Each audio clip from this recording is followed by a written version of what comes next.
Hey guys, it's Aline. It's Friday, I believe the 23rd, probably, of September 2022.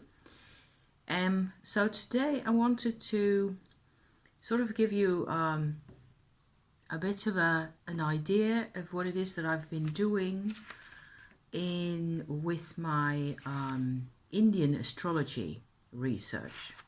So I've got this folder. There's not that much stuff in here, even compared to the regular astrology charts and background intel and all that stuff that I've got. Western astrology, that is.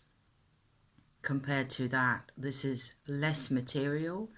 And to my surprise, so this is going to be my impressions, okay? I'm just gonna try and share what it is that I've been doing with this and the impressions that I've got from this. And I must say, first of all, of course, Vedic Indian astrology is a massive field, a huge, immense field that I've barely dipped my toes in, okay?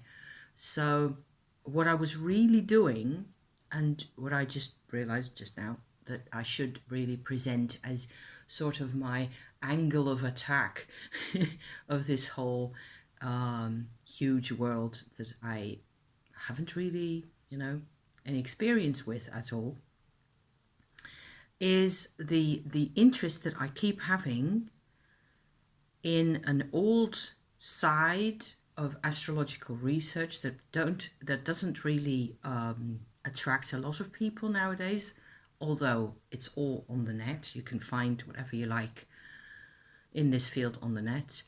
That has to do with lunar mansions. Lunar mansions are sort of small parts of your zodiac, which are sort of the size of each is determined by the moon, lunar, right? Passing through that area in one day. So one set of 24 hours. So the moon takes like 2.5 days, often between 2 and 3 days, to pass through a sign, one of our 12 regular, more or less normal zodiac signs. So you would have chunks of each zodiac sign actually for the mansions. This is a really old principle, it's a really old idea. And a lot of this actually goes back, I believe, to pre-literary, pre-text times. So before people started writing stuff down. There is stuff in the Vedas in India. A lot of the historical material about this is also from Arabic countries, where you get actually a different set of lunar mansions compared to the Indian ones. I felt like, okay, so what if, and it looks like that's actually kind of the case, especially in the Vedic astrology and the Indian astrology. They work with the mansions through the year, actually. You get recurring themes, so to speak. So it's quite complex to analyze, to really find all the details. I'll put a link in the description to this video where you can make your own chart like this. It's a different set of astrological tools from the normal astro.com or whatever else you're using to make birth charts with, or charts of the moment, or whatever else that it is that we're doing. This one actually gives the lunar mansions, so you can even within each mansion, within each day period of the moon, of the lunar cycle, there's 4 sort of slices in that. Each mansion has 4 departments and they have different qualities. So without going into all the ton of detail, that's what you're going to get on if you have a chart made at that website. It's all free. You can just edit and go ahead and print them out and whatever. if this is something you like to do. It's what I've done. I have actually got a list of 13 people by now, of which I am one. And the interesting bit, okay, where once you've sort of swam through this whole convoluted mechanism of getting those lunar mansions mapped out, what you end up getting, what I find most interesting so far in the whole of this field, is that you get 4 qualities. It turns out that Hindu astrology, one way of working that it has, is that it provides you with 4 qualities that actually sort of sum up our lives. Those qualities are a quality that has to do with sensory input and personal physical life, if you like. So the senses, the immediate surrounding things that you want, that you like or don't like. That's number 1. The second aspect, it's a difficult term to use because we have used the term aspect in astrology always for angles between planets and stuff. Not that. The second quality, okay, that comes out of these birth charts is one that connects to other people in a sense of establishing and providing value in your life. So making things work, if you like. So different from the first one, right? The third quality is actually the things that you are being taught, things that you learn and how you learn them. And the fourth is a sort of a quality that has to do with personal growth, expansion, and what it is that I wrote here, liberation. Yes, liberation, transformation. So those 4 qualities, what you end up having, I can show you my sheet here for those people, is actually, I'll show it to you in just a way where you don't really see the names of people, because not that you would necessarily know any of them, but you never know. You see my 4 qualities, 1, 2, 3, 4, like so.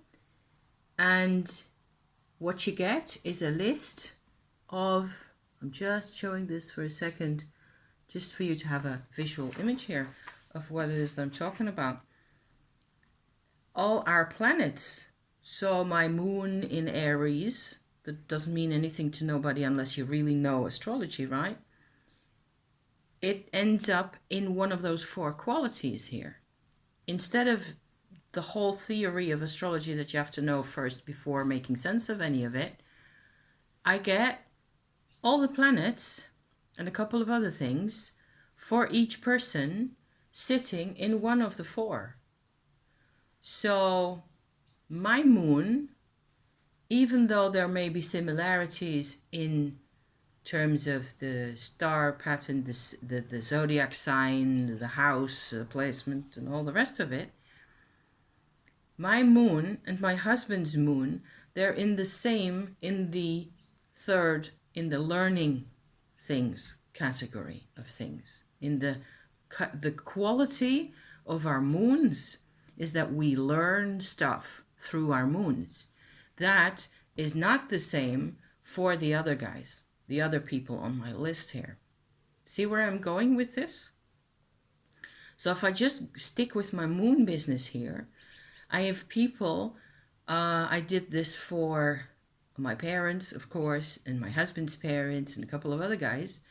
And some of them have the moon in that situation. I saw somehow, it's not, probably not completely accidental, but who knows, our mothers, my husband's mother and my mother, both have the moon in the serving capacity, the providing. So the second of the qualities, the quality that has to do with establishing and providing some kind of stability, some kind of framework. Stability is a big word. With, if you know my history or my husband's history, there wasn't much stability to go around there. But still, in both cases, the mother had a moon that was capable of giving something to us and of providing a kind of stability or a kind of framework that made sense. At least that was what she was doing. Whereas other people, let me see, I've got a couple of people here whose moon is in the sensory, the first category, so the first quality of life, really. Anybody who's very, very familiar with Vedic astrology will think this is probably hilarious or completely wrong or both, which is okay, because you're allowed, you know. But this is what comes to me because I know these people. And so I was using the people, as I tend to do with astrology, you know, as the people as sort of guinea pigs. I know these people. What do these three, for example, have in common that makes it their moon? So what is the moon exactly? Is it the emotional life? I guess. But the function of the moon in their lives is different from that it was in our mother's lives, and it's different again from the in my and my husband's lives. So there's three types already where the moon does a different job in your life, in your person.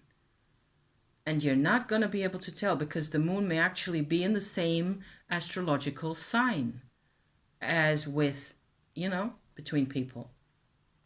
But this quality comes from the lunar mansion. I think it's fascinating. I'm just really blown away. I finished up my list of my quality business here from the charts that I printed out yesterday. I finished doing this yesterday evening. I couldn't stop doing it. I just had to make sure that I got everybody's planets in the right, you know, bits. And it's really interesting because you get really wild shifts in between people in how many of the astrological items like Mars and Venus and all the rest of them sits in which of the four groups. So the weight of it illustrates a person's life in a way that I have never seen before. I've never seen this. This is new to me, and I think it's fabulous and scary. It's quite scary. And I've got two people here, for example, another mother and daughter, where in the learning part of things, okay, number 3 category here, one of them, the mother, has her south node, so the original sort of karmic origin of her life, you know, which is called the south node, as opposed to the north node. In that quality, only, or nearly only, the daughter has Uranus there.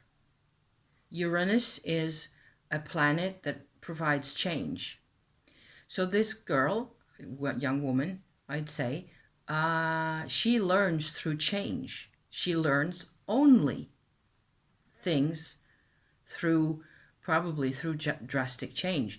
You know as well as I that there are hundreds of people whose lives have been a total mess, who've had so much change happen to them, and they haven't learned anything.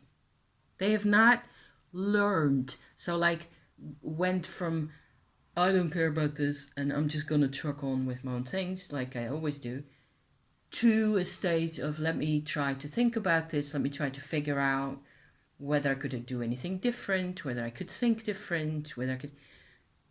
Humanity as a whole might need more of a Uranus in the learning department.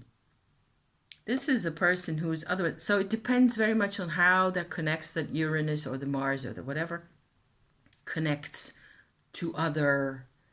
I see I have a bit of paper there.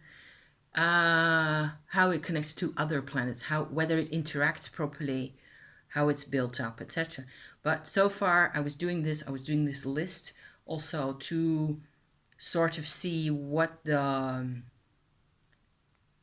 where the sameness comes in, okay? Where things, how people are connected, even people who don't have a family connection, whether there's similarities and things going on. And there's quite a bit of work involved in this. Coming back to this moon, there's only one person, I think, in this whole list. Actually, no, there's a couple of people who've got the moon in the last category. So the liberating category that I haven't mentioned or talked about that much yet. I find it also a bit difficult to envision really what that means in a person's practical life. It also means, I suppose, that if there isn't that much chance of liberation, of personal freedom, what does it really look like? You know, for a lot of people that think of themselves that they're really free, I would consider nowadays they just became indifferent. They just became callous. They turned away from everything. And that is the level of freedom that they managed to create for themselves is a possibility. I don't think that's what this means necessarily. I think it depends still a lot in actual practice of what the result of this cookery here is going to be in your life. Depends on the chances you get, what the world is like around you, of course. I mean, if you're in a difficult situation. I've also started to sort of rethink the whole idea, which I personally like to do a lot. I always like to rethink, what does it really mean? The moon, for example. I think the moon isn't just about our emotional life, the way we tend to summarize that. I think it has to do with our capabilities to sort of go with the flow of things and, how do you say that? Live with cycles. Live with the fact, sort of in a connected way, where things aren't the same from one day to the next, from one mansion to the next, right? I think that is what the moon is there to show us.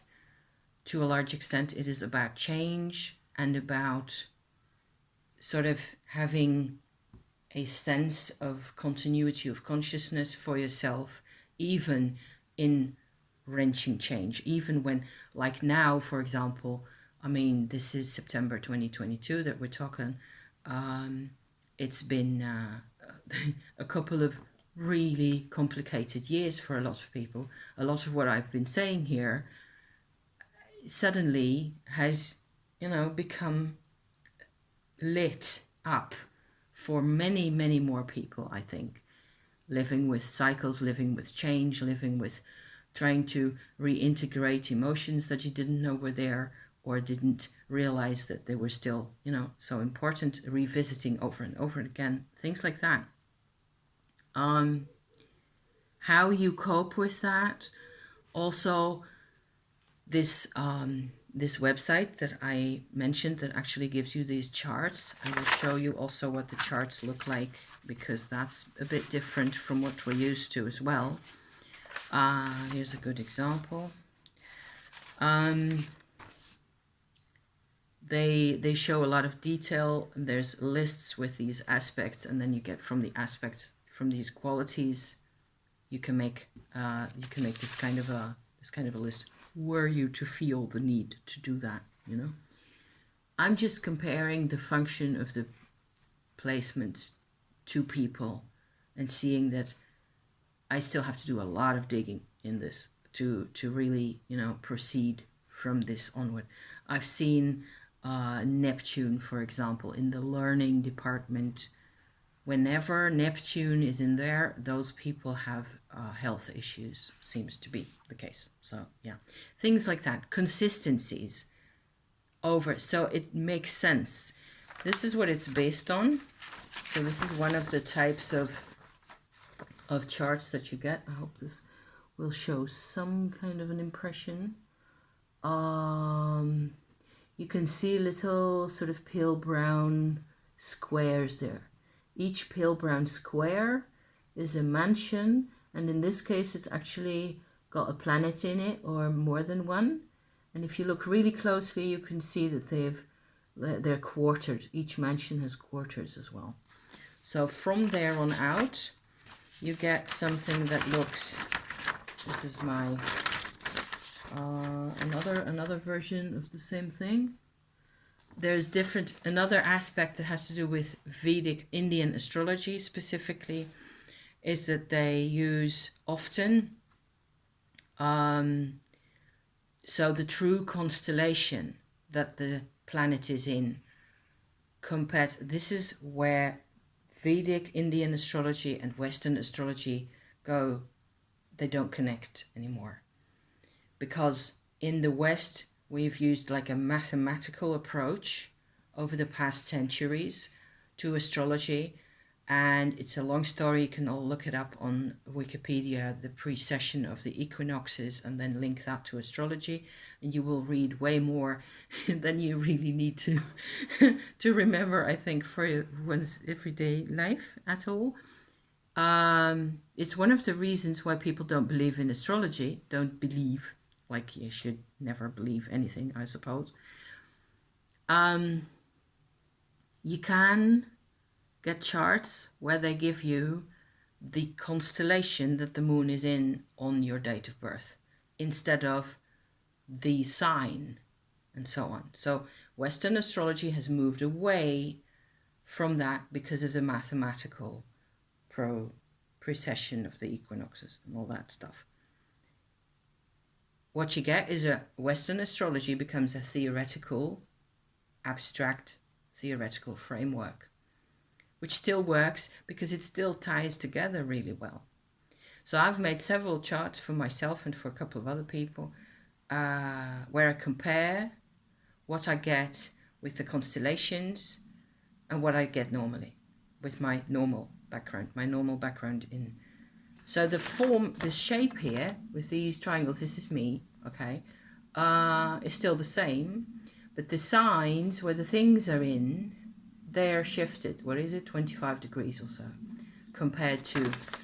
And after doing a couple of these and looking at them and just going over them and seeing that where the planets end up, it just didn't make sense to me. None of this really.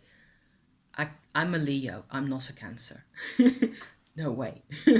So I gave that up again, but I kept the lunar mansions. I kept the moon houses because I think that's really fascinating. And certainly it is with these qualities coming in, then you suddenly get a whole new handle on people and things. And this is what that looks like. So here's this is going to be super confusing because I've got the old list here. Let me see whether I've got a list that doesn't have all the squiggles. These are Arab lists, of course. So they don't have the, because the Arab version of the Lunar Mansions, apparently it does not come up with those 4 soul qualities. For some reason. I think it's really cool. Well, anyway, the 4 qualities are actually respectively Kama, Artha, Dharma, and Moksha. Those are the 4 in the same order that I just gave you just now. And you can see there at the end of the line, it says either Moksha or Artha or Dharma, D or A or D or something like that. So these are my soul qualities, my soul tendencies, the way my moon gets used, the way my Mercury gets used. I think it's super cool because the difference, if you just pick out Mercury, for example, is one item that I felt was fairly easy to deal with in all this. Mercury is everything to do with how we understand things. And so my Mercury is in Leo, very early on in Leo, like 0.5 degrees or something.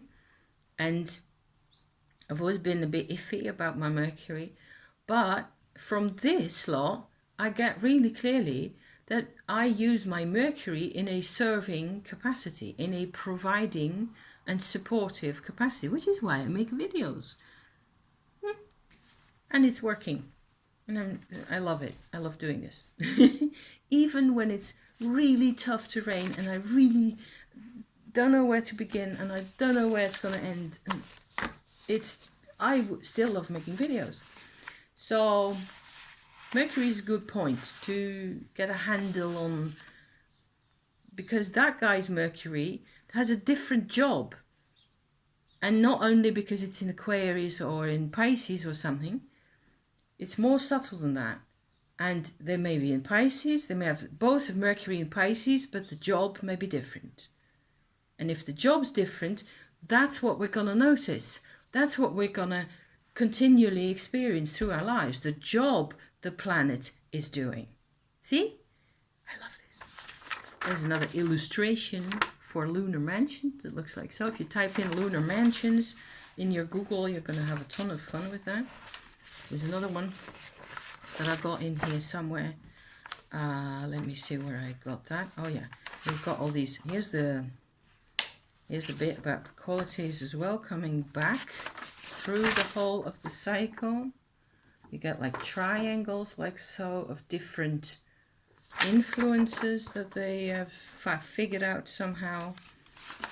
And there's a lot of intel. There's loads more.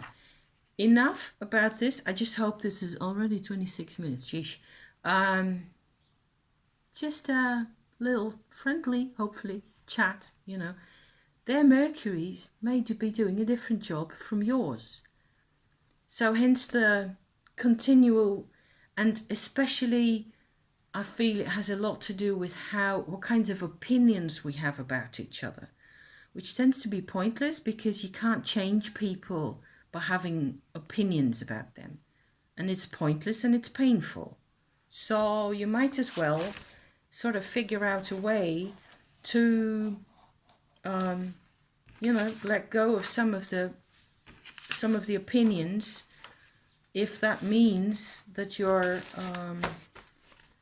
you don't have to approve of things if they're bad. That's not what I'm saying at all. Here's another pretty one. Here's an illustration. I'll end with this, okay? Because then we'll be half an hour in. So this is a great thing that I printed just off the internet with here Leo, Cancer, Leo, Virgo, Libra, Scorpio, all those with the respective symbols for them. And these are symbols for, is it the Indian houses or yes, these are the Indian houses, the Indian lunar mansions. So each moon day and each part of each moon day actually affects how it all is distributed in terms of, and of course there's the balance between the four qualities, because you got to have that. A lot of people, like including myself, don't have a balance. You got a lot of stuff in the learning department and nothing much else, really. Well, that's not true, but if you've more in the sensory department and in the serving department, if it's about those two, you're gonna probably have a more effective, successful, normal life. I think that makes sense. Thank you for watching. I'm gonna watch this back, see that where it's not too totally messy and so on. Wish you a nice weekend, and hopefully see you next week, whenever. Okay? Thank you. See you. Bye-bye.